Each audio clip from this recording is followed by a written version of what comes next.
Hi, welcome back to Broken and Brilliant. I'm Carrie O'Toole with Carrie O'Toole Ministries, and I'm joined today by Michele Cushatt. Welcome, Michele. Hey there, Carrie. Good to be here. Thank you so much for coming. You know, we have been talking about doing this for quite some time. And it's interesting because we know a lot of the same people, but had never met until just a month or so ago. We were up in the mountains here in Colorado for a SCORE conference, which is for speakers. And that's where we got to sit and chat for a little bit. And that's when this really kind of came to fruition. You've been very patient, waiting for me to be able to do this. So thank you for that. And we'll talk about why in just a little bit. But tell everybody a little bit about who you are and what you do outside of all these extraneous circumstances that have happened in your life. Listen, I always find that question funny because who I am, I'm like, well, I kind of like to read. That's all I really, and I have kids and a husband. That's usually all I think about. But I'm guessing you want more professional, right? I want whatever. Okay, all of it, right? I'm an author, a speaker. I've been writing and speaking for probably about 8 years or so, but especially the last 4 years, I've been doing quite a bit. I'm a mom of 6 kids, ages 23 down to 8, twin 8-year-olds. I have a husband, Troy, who's older than that, older than 23. Wonderful man. Good thing. And he puts up with me, and I am not easy to live with. So that is great news that I have such a great husband. And that's kind of about it as far as the generic professional, personal life things. Well, I think it's so interesting that you're talking about how it's really just been the last 8 years and really more so the last 3. And yet in your personal story, the last 3 have probably been some of the most challenging. Oh, You've had other challenges too, but no doubt. Can you share, we were talking just a little bit when we met. Most of the time when you speak, you talk about, because this is what's been happening recently, you've had some bouts with cancer. Yes. And we are going to talk about that. But then some of the other parts of your story, and it's just because of time and all of that, kind of get thrown in as an afterthought, like, oh, and by the way, you're also dealing with this and this and this. And just because of my audience and some of my story, I thought maybe we could flip it and let's talk about the issue of parenting for a little bit, and then maybe we'll throw in. I love that. Oh, by the way, you happen to have just been going through 3 rounds of cancer as well. Yes. So, can you share a little bit about your parenting journey? Okay, my parenting journey. Well, and I'm going to give the very brief Cliff Notes version. So it's going to sound like I'm just done. Yeah, we don't have time to really unpack it, but I got married early in my early 20s. And what I can only really describe as a very complicated, volatile marriage due to some addiction that was going on at the same time. We had 1 child in that marriage. And then when that child, my son Jacob, was about 1.5 years old, right around now, actually it was Christmas time, I watched my husband drive away and I became a single mom. So I ended up going through a divorce in my 20s and then embarked into this whole single motherhood journey for a couple of years, which is that could be a whole interview in and of itself. And then again, I'm moving through this quickly, but then I met my husband at church, my current husband at church, and he had gone through an unwanted divorce, as had I. And so we decided to do this wonderful thing called remarriage and blended family, right? The Brady Bunch. It's which all is going to be another, perfect. a whole podcast. A whole nother interview. And so he had 2 boys. I had 1 boy. We joined our families together and went through this whole adventure of trying to blend families together. We'll just leave that at that. And it was probably not all smooth sailing. Oh, no. Again, there's so much we could talk about. Marriage and parenting is hard enough on its own, but then when you add the added dynamics of divorce and brokenness and loss and ex-spouses and extended family and all of those things, role confusion, all of that, it just makes it extremely complicated. Right. So we navigated that and worked very, very, very hard to parent and develop a new marriage within that context. And getting over some significant humps by the time our boys were graduating from high school. Right. And we had just, our oldest two had graduated from high school. Our youngest was getting ready to drive. We were on the verge of empty nest. And honestly, looking at it like it was the promised land, because hello, after teenagers and blended family and everything, we were so ready to have empty nests. And 8 weeks to the day after our second son graduated from high school, we got a phone call from someone who knew of a mom who had 3 kids, twin 4-year-olds and a 5-year-old. And she could no longer care for them due to addiction in her life. And so we were asked, will you take them? And, my first inclination is no. Duh. No, I'm not going to do that. I've parented 3 boys through blended family. I'm tired. I'm adolescent. I'm not a spring chicken anymore. I'm exhausted. To think about, it's like getting to the end of a marathon and somebody saying, hey, why don't you go back and run that whole 26 miles again? Yeah. And everything in me was like, no way. And yet at the same time, our experiences, my husband and I, our experiences with a complicated family and with a life that doesn't always go according to plan, gave us a unique compassion for 3 kids who also knew what it was like to be in the family that you didn't expect or plan for. Right. And within 24 hours, we just knew we couldn't say no. These kids deserved a chance at a healthy life and a healthy family. And so we packed up our car 24 hours later with borrowed car seats and drove to another state and picked up 3 more kids, again, twin 4-year-olds and 5-year-old, and brought them home and started parenting all over again. There you go. That's my nice and tidy. Let's wrap that up. Version of parenting. How's that? So, having parented a child who came from a very difficult start, you had already had some experience with parenting a biological child who had experienced some trauma early on in life, and then step parenting kids who had experienced trauma. Right. Now we're dealing with another type of trauma. Exactly. What were you prepared? What was that all like? I would say we were more prepared than the average traditional family parents, because we knew that when kids go through trauma, even when they're young. So my son was 1.5 when his dad left. My husband's boys were 4 and 5 when their dad left. So most people would say, oh, they're pretty young and kids are resilient. Right. They'll be fine. Right. Yet we knew, even with having, pretty healthy family environment, we have no drugs and alcohol or any other outside addictive issues in our family, our boys still had their struggles based on that loss and trauma.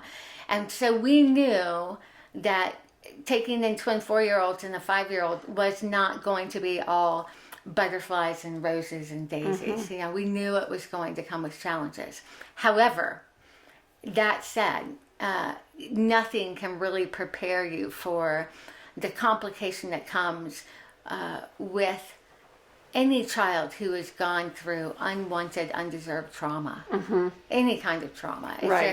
It's profound. And I think people really, truly do not understand this. I think that people look at, I'm imagining, partly because I've lived it, but I'm imagining that people look at you and think, oh, you're such a saint and how wonderful that you do this. Which I laugh because I'm like, oh no.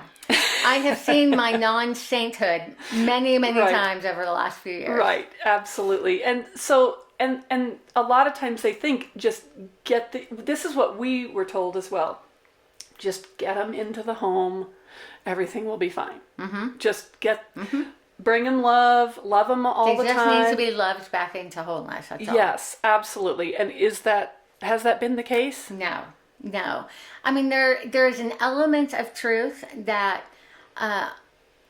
you can find some wholeness or healing in relationship. It's wounds often come in relationships, and wounds that come in relationship are healed in relationship, right? Right. We know that to some extent. However, it's only a partial truth, because that kind of healing doesn't happen in 6 months or 12 months or even 5 years.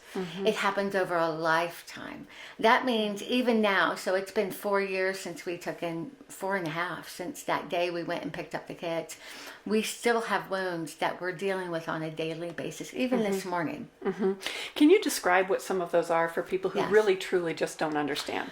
Well, there's so many. I can give you so many examples. Early on, when you have 4 and 5 year olds, we noticed it by things like an inability to care for their belongings. They were very hard on everything. That means everything they touched ended up broken.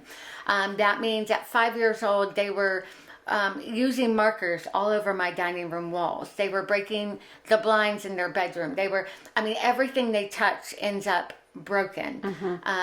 They can't help but pick apart at things. So when you would let them read a book, they would tear the binding off of every book that they read. Not just one, every book on the bookshelf. And sometimes parents will say, well, all kids do that. Exactly. But there's a difference. I have parented before. I know what all kids do. This is different. You take the normal things that kids do, like, cutting their hair and coloring on the walls and tearing apart books. And then you have to magnify it by 100 times. Yeah, it's like it's on steroids. Yes. It's just, it's not just here and there. It's 24 hours a day.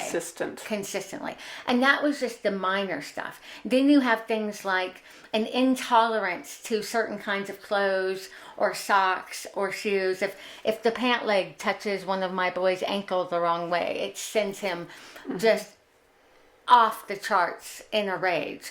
If the socks aren't right, it can trigger all kinds of rages and meltdowns. So a hypersensitivity to different kinds of stimulation or kind of touch or things like that. And then you have things like the food issues. My kids did not have consistent food for the majority of their early years. So we had all kinds of food hoarding.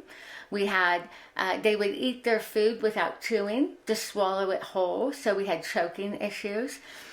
They would eat the food as if it was going to crawl off their plate at any moment in time, because they were so afraid that they might not get more. We are 4.5 years in, that still happened.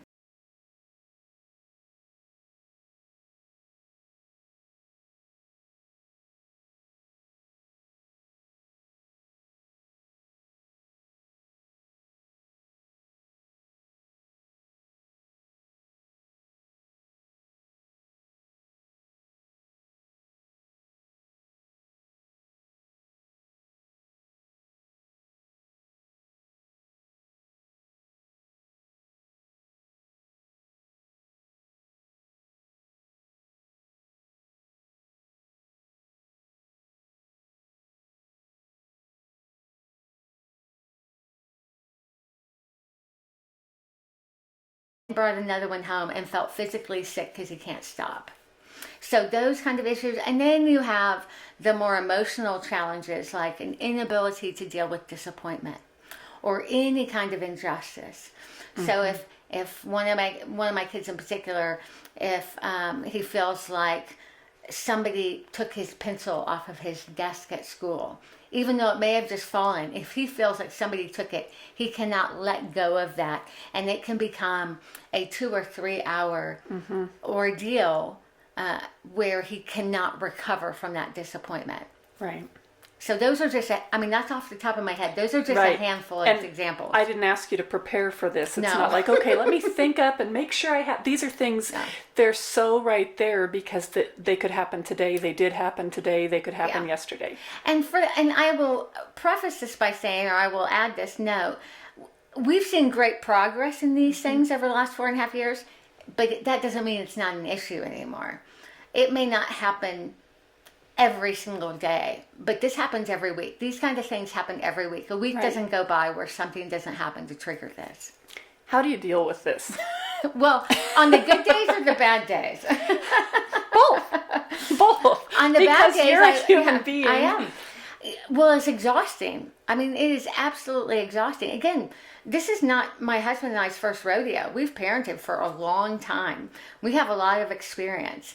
And as we all know, as we parent, we tend to become a little bit more laid back, right? We're so hyper vigilant with our firstborn, and we get a little more easygoing as we go. And so here you have two parents who are pretty well seasoned in parenting, and for the most part can let things go a whole lot more than we did in the past. And yet this is at a level of intensity that hits all of our triggers and wears us out on a consistent basis. And so I'm sitting there thinking, if Troy and I, being, my husband's going to be 50 at his next birthday, I'm 44. We're not newbies. And yet this is hard. And if we feel this way, I can't imagine those parents that are young parents dealing with kids that are hurting big time, and how challenging it must be for them too. Right. And like you're saying, a lot of parents want to kind of slack off a little bit as you go. With parenting kids who have been traumatized, if you slack off, what happens? You're sunk. I mean, you're sunk. All of you are. You have to be on your game all the time. All the time. If you're not, what happens is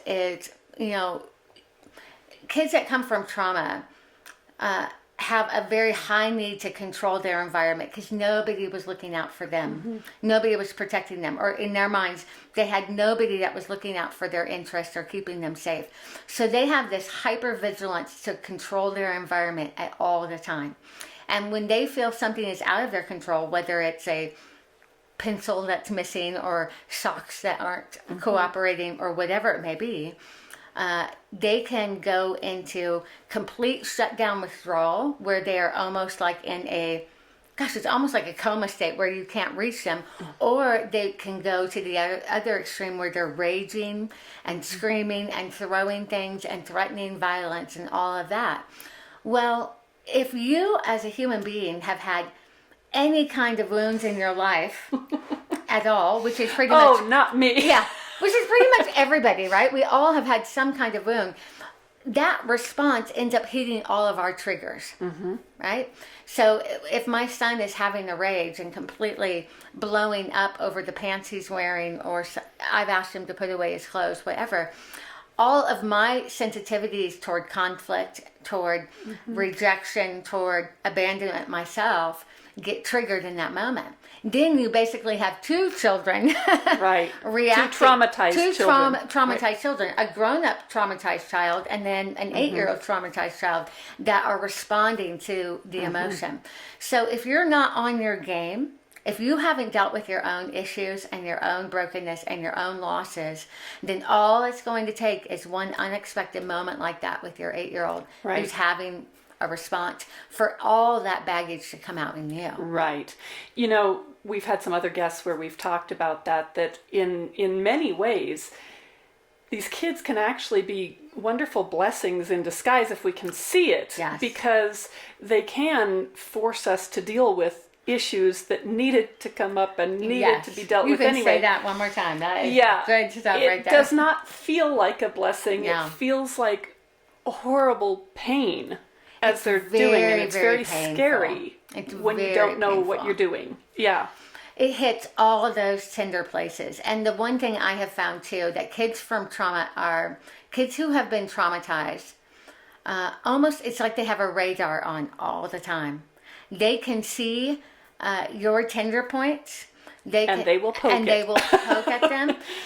They will take a bat and hit at them. I mean, it's not gentle. I mean, all the things that are the things that I'm most sensitive to are the things that my children, in their moments of dysregulation, have completely attacked and come at.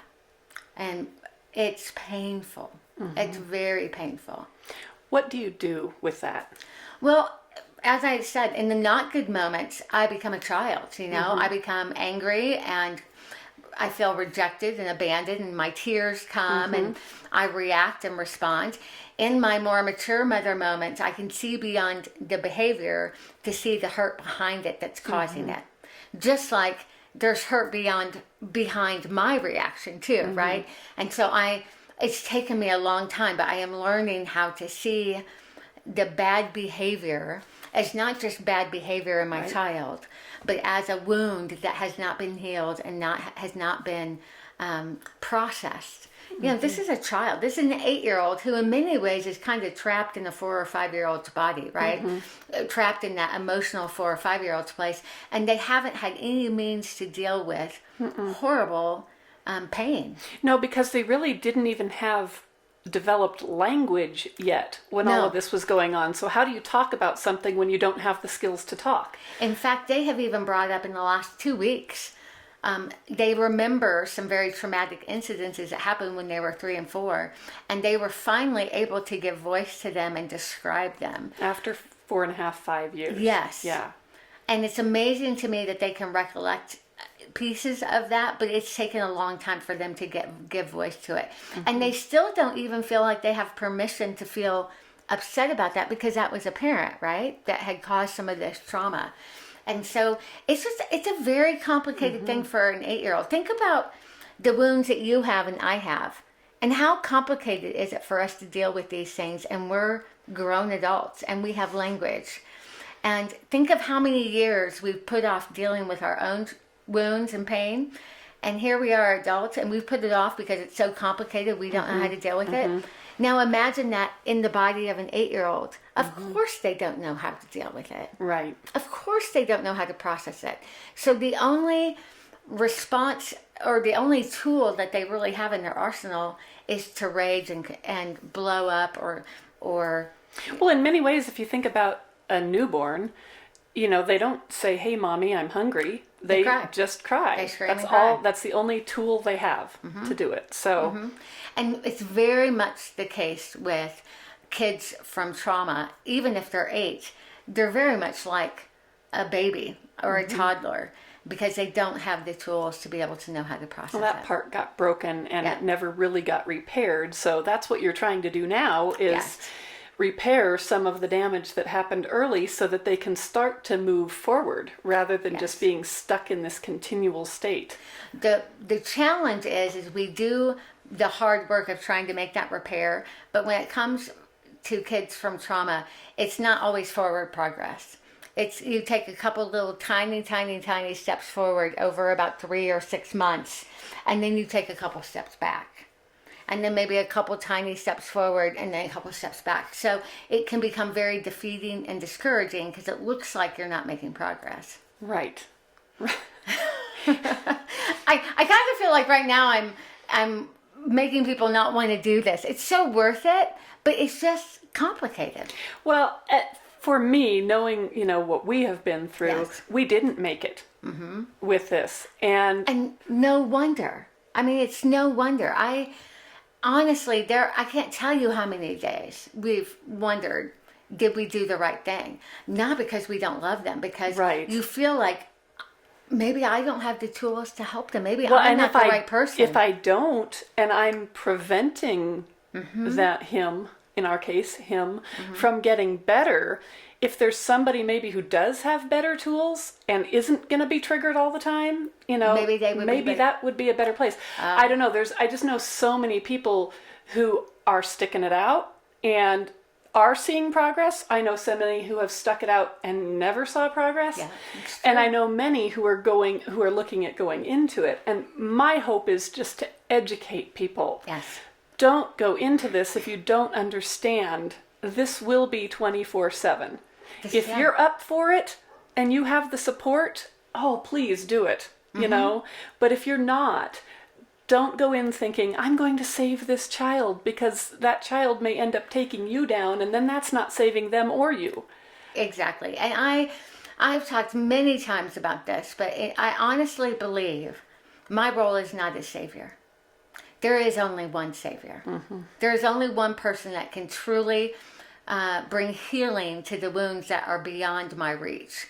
My job is to provide an environment of safety and give my child the very best possibility of discovering that healing and peace with the Savior. Right. But my job is not Savior. So once I took that off the table, that actually changed the dynamic of our relationship significantly. I don't take it as personal when I don't see as much progress, because I'm not the Savior here. Right. My job is just to love. Ultimately, with this child, when my 3 kids become adults, it's going to be up to them to make those choices, just like it's up to me for myself. So I'm going to provide as much of a healthy, safe environment to give them the best shot of that. But ultimately, they're going to have to work that out with the God who created them and the only one that can heal them. Right, right. And I just think there's a lot of people who don't really understand that. And I'm not sure I understood it at the beginning. Oh. You know, we all go in thinking, oh, wouldn't that be a nice thought to be able to go in and rescue a child who hasn't had an opportunity. And that's a wonderful thought. It is a wonderful thought. It doesn't pan out that way. And probably the best lesson for my husband and I is the fact that we had gone through this step family, blended family dynamic where there's only so much you can do. I can't reverse the loss that my kids went through when their parents got divorced. I can't reverse that. I can't change that. I can't make that go away. There are wounds and scars from that are. It is what it is. I can't do anything about that. And some of that they're going to have to wrestle through on their own. But I can provide love and safety here and give the best possible environment, but I can't fix it all. Right. And so that piece with our blended family, I never would have thought that would be a blessing. It ended up being really one of the best things for setting this up for this other. It was training ground. Yeah, very much so. Different circumstances, but very similar in how it kind of how you handle it.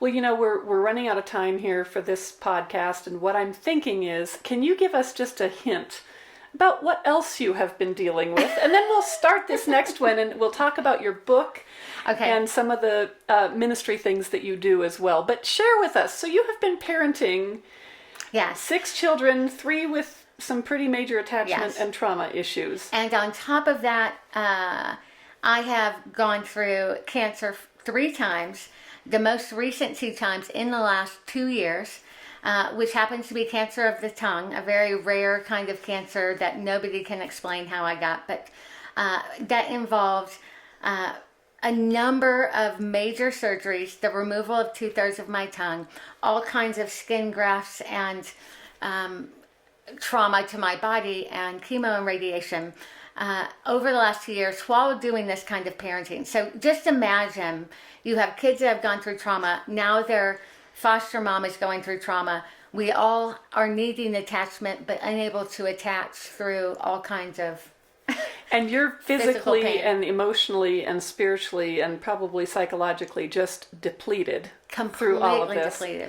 And by the way, you are a communicator. Yes, I make my living as a speaker and a writer, but really a communicator is my thing. So it's, I mean, that would be a whole nother episode too of, basically I have lost everything that my life looked like 2 years ago is now gone.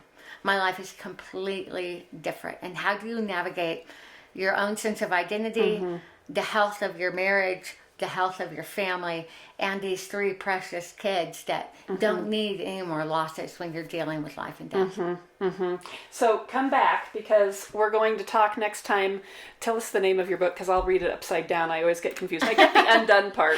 It's called Undone, A Story of Making Peace with an Unexpected Life. And then you also have a brand new... Yes, this came out last week. This is brand new. But it's called The Undone is Beautiful Journal. Undone is beautiful. It is beautiful. And for me, it's a constant reminder as I live in this very undone life, this very complicated life, that it does not have to be perfect to be good. Yes. Perfect closure. So we're going to stop right there, and we will come back again and join us next time here on Broken and Brilliant. Thank you so much for coming. Thanks, Carrie. Okay.